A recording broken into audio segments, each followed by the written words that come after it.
ദൈവനാമത്തിന് മഹത്വമുണ്ടാകട്ടെ. സങ്കീർത്തനം 106 12 മുതൽ 15 വരെ നമ്മൾ വായിക്കുമ്പോൾ, അവർ അവൻ്റെ വചനങ്ങളെ വിശ്വസിച്ചു, അവന് സ്തുതി പാടുകയും ചെയ്തു.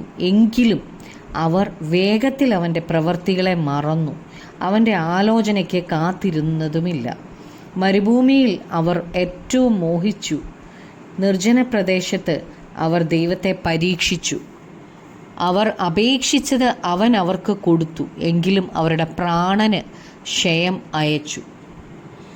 ഇസ്രായേൽ ജനത്തിന് ശരീരത്തിന് വേണ്ടുന്നതെല്ലാം ദൈവം കൊടുത്തു, എന്നാൽ അവരുടെ പ്രാണൻ പട്ടിണി കിടക്കുമായിരുന്നു. അവർ അപേക്ഷിച്ചത്, അവർ വെള്ളം, അപ്പം, കാടപ്പക്ഷി, ഇതൊക്കെ അവരുടെ വഴിയിൽ അവർ ചോദിച്ചു, അതെല്ലാം ദൈവം കൊടുത്തു. എന്നാൽ 1 കൊരിന്ത്യർ 10 അധ്യായത്തിനകത്ത് പറയുന്നുണ്ട്, അവരിൽ മിക്ക പേരിലും ദൈവം പ്രസാദിച്ചില്ല, അവരെ മരുഭൂമിയിൽ തള്ളിയിട്ടു കളഞ്ഞു. അബ്രഹാമും ലോത്തും തമ്മിൽ പിരിയുമ്പോൾ ലോത്ത് തിരഞ്ഞെടുത്തത് നീരോട്ടമുള്ള സ്ഥലമായിരുന്നു. അതായത് സോദോം ഗോമോറ, സോദോമാക്കാൻ താൻ തിരഞ്ഞെടുത്തത്. അവിടെയുള്ളവർ ദുഷ്ടന്മാരും യഹോവയുടെ മുമ്പാകെ മഹാപാപികളുമായിരുന്നു. കണ്ണിനിമ്പമുള്ളത് താൻ തിരഞ്ഞെടുത്തു, എന്നാൽ തൻ്റെ കുടുംബം അവർ വലഞ്ഞു പോയി. അതുപോലെ ഇളയ മകൻ അപ്പനോട് വസ്തുവിൽ തനിക്ക് വരേണ്ടുന്ന പങ്ക് ചോദിച്ചു. അപ്പൻ അവനത് കൊടുത്തു, എന്നാൽ അവൻ ദൂരദേശത്ത് പോയി ദുർനടപ്പുകാരനായി ജീവിച്ചു. തനിക്കുണ്ടായിരുന്നത് മുഴുവൻ നശിപ്പിച്ചു കളഞ്ഞു.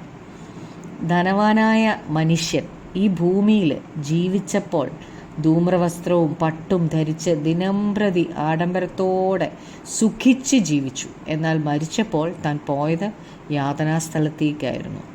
ഏശാവ് ഒരു ഊണിനു വേണ്ടി ജ്യേഷ്ഠാവകാശം നഷ്ടമാക്കി.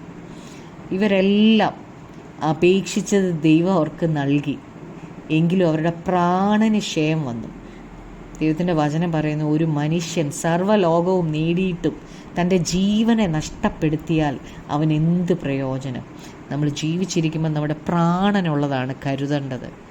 കർത്താവായ യേശുവേ, അപ്പാ കർത്താവെ, കാണാൻ ഇമ്പമുള്ളത് ഒക്കെ ഞങ്ങളുടെ ചുറ്റിനും ഉള്ളപ്പോഴും കർത്താവെ, അതിനു വേണ്ടിയല്ല കർത്താവെ, അപ്പാ ഞങ്ങൾ അങ്ങയോട് അപേക്ഷിക്കേണ്ടത് ഞങ്ങളുടെ പ്രാണന് വേണ്ടിയുള്ളതാണല്ലോ കർത്താവെ.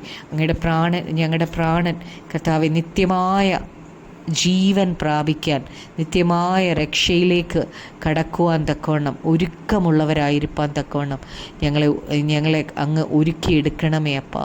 അതിനായി ദാഹിക്കുവാൻ ഞങ്ങൾക്ക് കൃപ തരണമേ. യേശു ക്രിസ്തുവിൻ്റെ നാമത്തിൽ തന്നെ ആമേൻ.